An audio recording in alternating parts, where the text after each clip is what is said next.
إذا كنت مفكر إنه الحياة حتظلها معك حلوة وما راح تفرجيك من مرها وتظلها معك وردية، فحاب أحكي لك إنك غلطان. وإذا كنت مفكر إنك أنت ماشي بأمان الله وما في إشي حيصير لك والشر بعيد عنك، فحاب أحكي لك برضو إنك أنت غلطان. شوف سبحان الله، أنت غلطان مرتين. فكر إنه خلصنا. إذا كنت مفكر كمان إنه قوة القلب قلبي قوي وما حدا قدي كافية بس تواجه الأخطار وهاي القصص، فحاب أحكي لك برضو إنك غلطان.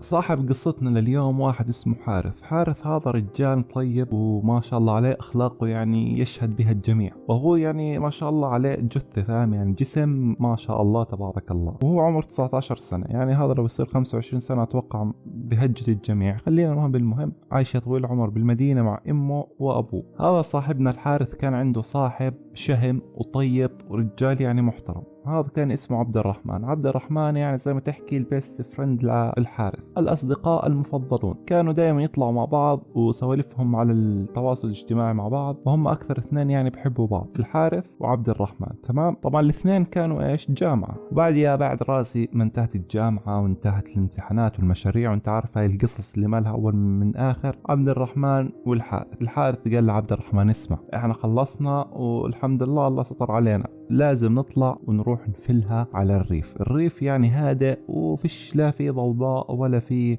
ازعاج زي هاي المدينة، كل شوي بيب وسيارات، واحد طالع واحد جاي. لا، هناك هدوء وراحة ويعني الجو جميل. قال له عبد الرحمن تم. توكلنا على الله وحجزنا بنزل أو اوتيل او فندق بعيد عن المدينة 80 كيلو متر. حجزنا لنا غرفة بسيطة هيك متواضعة، وقلنا يا رب سترك توفيقك، وانطلقنا يعني الله ييسر امرنا، وانطلقنا في رعاية الله وحفظه. والحمد لله وصلنا بخير وسلامة. نزلنا من هالتاكسي، أخذنا هالشنتات اللي معانا وأجينا نطلع ونفوت على هالفندق. الفندق كان له درج يعني حتى توصل للباب، وكان تحت هذا الدرج في واحد ملقى على قارعة الطريق، يعني واحد مرمي تحت عند هالدرج. بحكي يا ناس ساعدوني مشان الله، ولا حدا راضي يعبره ولا حدا راضي يساعده. شو السالفة؟ ليش ما حدا بساعده؟ ليش الكل ساحب عليه؟ حكى عبد الرحمن اسمع يا الحارث، أنا لازم أروح أشوف شو الموضوع هذا، بالواضح إنه في إشي، في موضوع، ليش ما حدا بيرضى يساعده؟ يعني غريب الموضوع. فعبد الرحمن لما راح ويشوف هذا الرجل وهو الحارث، عبد الرحمن بيحكي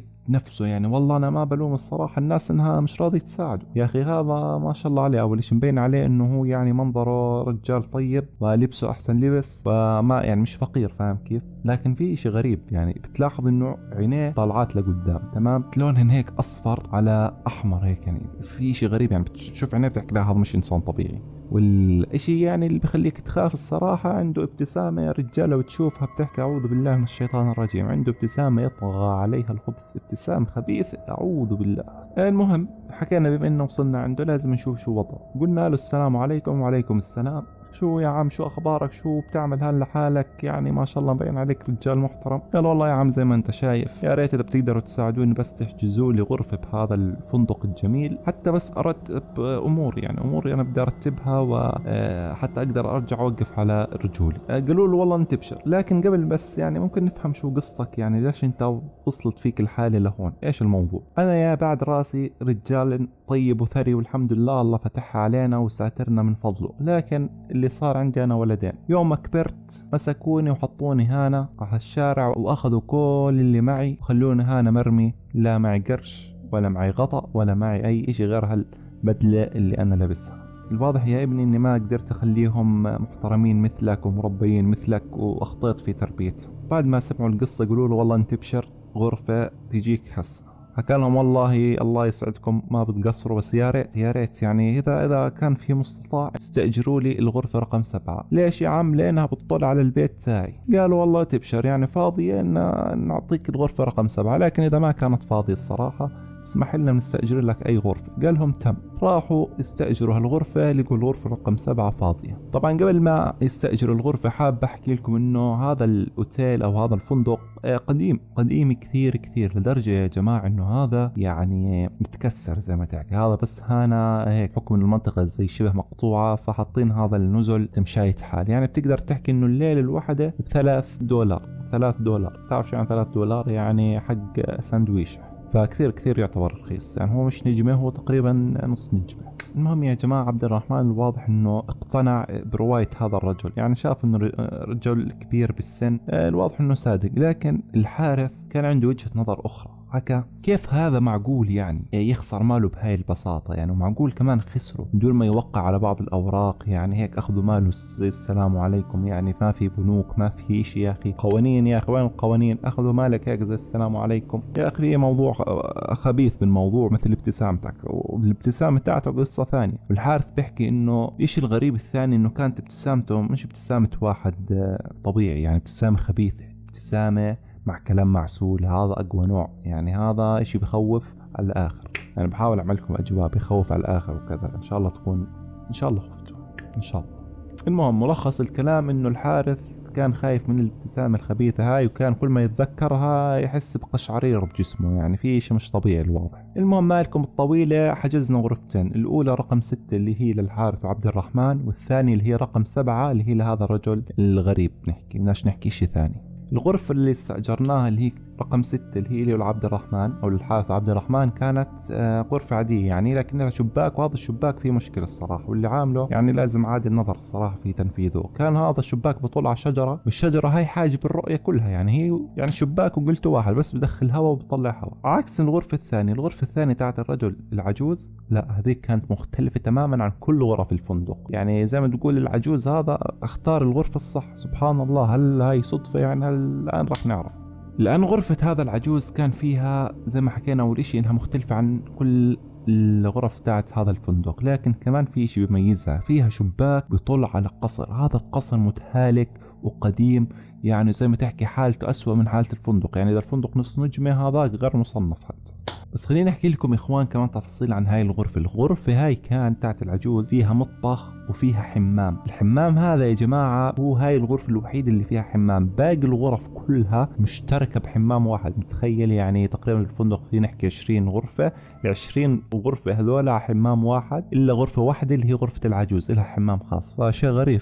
يعني زي ما تحكي غرفة العجوز هي الغرفة الفخمة بهذا الفندق، فسبحان الله مع انه نفس السعر $3 لكن الله المستعان ليش ما حدا مستأجر هاي؟ يعني غريب الموضوع، في إن بالموضوع ليش الكل مستأجر الغرف الثانية إلا هاي الغرفة. المهم يا جماعة الحارث زي ما حكيت لكم شاك بالموضوع من البداية، وقاعد يحقق يعني فاهم بينه وبين نفسه. شاف أول إشي إنه هاي الغرفة تاعت العجوز معبية غبرة ومعبية تراب، فحكى هذا أول نقطة، يعني بما معناته إنه هاي الغرفة ما حد سكن فيها من فترة طويلة. واللي أكد كلام الحارث إنه لما أجوا يحجزوا للعجوز الغرفة، في موظف لهذا الفندق اسمها نسرين. نسرين هاي حكت لهم أي غرفة بدكم؟ حكوا لها بدنا الغرفة رقم 7. قالت لهم ها طبعا مستحيل غرفة 7 أعوذ بالله، خذوا أي غرفة ثانية للغرفة 7. قالوا لها يا بنت الحلال صلى على النبي، في عجوز برا بده هاي الغرفة، فإحنا حابين نعطيه إياها، شو المشكلة يعني؟ قالت لهم عجوز؟ أي عجوز؟ قالوا له هذاك العجوز اللي برا. قالت لهم خلاص ابشروا تفضل طال عمرك تفضل. فهون الحارس شك كمان مرة انه ليش لما قال لها انه العجوز بده هاي الغرفة اعطته بتاع الغرفة، لكن لما ذكر لها انه هو بده اياها ما اعطته، فهون كمان في نقطة غريبة. المهم بعد ما حجزنا الغرفتين وكذا رتبنا امتعتنا وحطينا هالشناتي وهالاواعي بهالخزانة هاي ماكلة هوا. المهم يا جماعة الدنيا ليلت وصار يعني الليل تقريبا الساعة هيك 10. فحكى عبد الرحمن للحارث شو رايك تروح تعملنا كاسة شاي نروق منها بعد هيك يعني نروح ننام؟ قال له والله تبشر. راح على المطبخ ولع الضوء يا اخي غريب، بضوي بطفي. فحكى ما عليه، يمكن لانه الفندق قديم اصلا متهالك، الحمد لله انه في كهرب، اتوقع يعني انه خير حتى انه في ضوء يعني الحمد لله هي نعمة. بلش يغلي هالمي، بس الحارث هيك حس انه في حدا ثالث معهم بالغرفة، فاهم كيف لما يجيك شعور انه لا انا مش لحالي، في واحد وراي، هذا هو نفس الشعور. اجى هذا الشعور للحارث. عبد الرحمن طبعا كان بالغرفة الوين اللي جنب المطبخ، الغرفة المجاورة، خاص انه الحارث بالمطبخ وعبد الرحمن بالغرفة الثانية. المهم يا جماعة بعد كم دقيقة الشاي غلى، وظل على الحارث يحط وين ميداليات الشاي بالشاي، وهيك تنتهي الحكاية. لكن فجأة يا جماعة ما نسمع الا ايش؟ صرخة من عند العجوز من الغرفة الثانية رقم 7. يا شيخ قطعت قلب العبد الرحمن والحارث. الفندق كلها كان حيصحى عليها. شو السالفة يا عم انت يعني 60 سنة بتصرخ؟ خير ان شاء الله، عسى ما شر. المهم رحنا انا وعبد الرحمن نركض. الحارث وعبد الرحمن ركضوا وفتحوا الباب على العجوز، لقوه قاعد هيك على التخت ووجهه كله عرق هيك، يعني في اشي غريب صاير له، الواضح انه مرتعب. قولوا يا عم سلامات، عسى ما شر، شو السالفة؟ خير ان شاء الله، ليش هاي الصرخة المخيفة هاي؟ حكى لهم والله بدكم الصراحة يا ابني اني حلمت حلمة او كابوس، حتى حلمت انه القصر اللي بطل عليه الشباك احترق عن بكرة ابيه. يا عم صلى على النبي واذكر الله واقرأ المعوذات، هاي مجرد احلام وكوابيس واضغاث احلام، ما تخاف ان شاء الله ما في غير كل خير. فقال لهم والله يا عم شكله من الحال اللي بمر فيها اخر فترة، الواضح انه صابني ارق من هذا الكلام، ان شاء الله ما ترجع لي، وخليني اقرأ معوذاتي واتوكل على الله وانام، وان شاء الله هاي الاحلام ما ترجع. يعني يلا اسف على ازعاجكم، فيلا يا عم سامحنا كمان احنا على الازعاج، يلا اسمح لنا نرجع على الغرفة تاعتنا، يلا في امان الله، مع السلامة، سلام شباب. ورجع الحارث وعبد الرحمن على الغرفة تاعتهم، ظل العجوز بالغرفة هاي لحاله. الحارث يا جماعة زي ما قلت لكم ماخذ دور المحقق، يعني عامل فيها محقق وقاعد بدقق بأقل التفاصيل. فلاحظ لما راح عند العجوز انه علامات النوم يا اخي مش ظاهرة على وجهه، يعني مش مبين عليه انه كاين نايم حتى يحلم. وشغلة ثانية يا جماعة انه في ريحة كبريت يا جماعة بالغرفة، معبي الغرفة يا شيخ. عبد الرحمن هذا الرجل طيب النية، يعني زي ما خلينا نحكي، شمها يعني وشك بالموضوع، حكى يا اخي في ريحة كبريت، في موضوع، في إن بالموضوع. لكن حكوا يا اخي دام هو بغرفة واحنا بغرفة، فالسلام عليكم لا نبتغي شرا، يعني كل واحد ينام، الصباح رباح، لينا الآن ننام وإن شاء الله خير بكرة. المهم رجعوا كل واحد على غرفته. الحارث قرر نروح نشوف الشاي اللي تركه، وكان يفكر الصراحة هل راح أرجع أشوف الشاي احترق وولع المطبخ ولا شو السالفة. وصل هناك يا بعد قلبي وطلع وين ما أنا حطيت الشاي يا شباب، الشاي، ألو محمد، الشاي يا أبو محمد، الشاي وين؟ ما في شاي، الشاي اختفى، الشاي حكى لك مع السلامة، أنا مغادر هذا الفندق الغريب، الشاي ودع الملاعب، ما كان في شاي ولا كان في إشي. كيف يا جماعة أنا هسه عامل شاي، والله يا بعد رأسي الشاي اختفى، سبحان الله اختفى الشاي.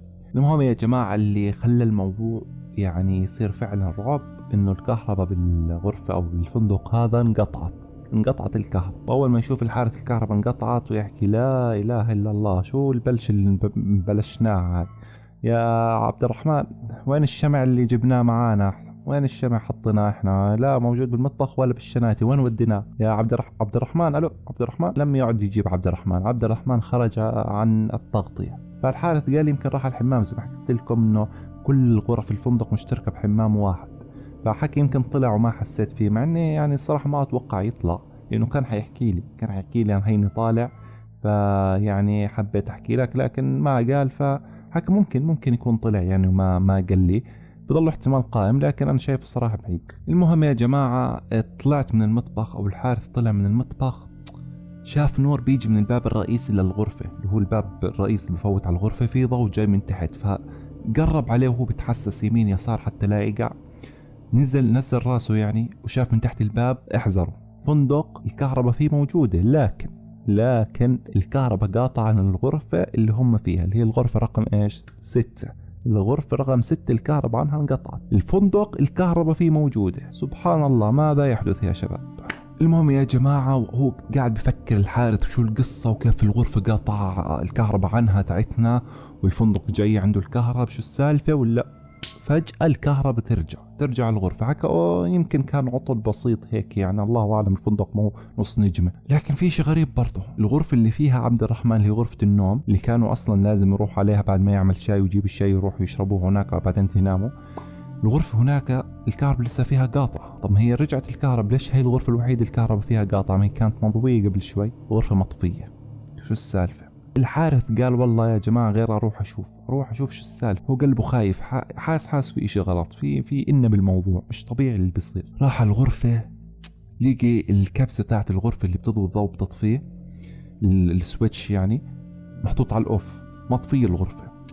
حط على الأون، ولا لا إله إلا الله يا جماعة، عبد الرحمن صاحب العمر، للأسف يا جماعة عبد الرحمن كان ميت محترق تماما، وكان محطوط جوا دائرة مليئة بطلاسم، وكأنه قربان لأحد ملوك الجن للأسف. الحارث أصيب بصدمة للأمانة كبيرة جدا، ومش فاهم شو اللي قاعد بيصير، وكيف هيك صار بعبد الرحمن بلحظة يعني، كيف هو ما حس لا على نار ولا حس على اشي، شو اللي قاعد بيصير معاه مش فاهم، هو نفسه مش فاهم. وهاي القصة هو قاعد بكتب حاليا، هو بيحكي بهاي القصة يعني شيب وهو عمره 19 سنة، لا إله إلا الله. اليوم يا جماعة بنكون وصلنا نهاية البارت الأول من القصة. في حال حابين نكمل بالبارت الثاني لهاي القصة اكتبوا لنا رأيكم تحت بالتعليقات. ونكون وصلنا نهاية المقطع. إذا المقطع عجبكم لا تنسى اللايك، الاشتراك، النشر والتعليق، واللي كل إشي أنت شايف بتقدر تعمله اعمله. جزاك الله خيرا. يعني إذا في حال عجبك المحتوى، كان معكم معتصم، في أمان الله، مع السلامة.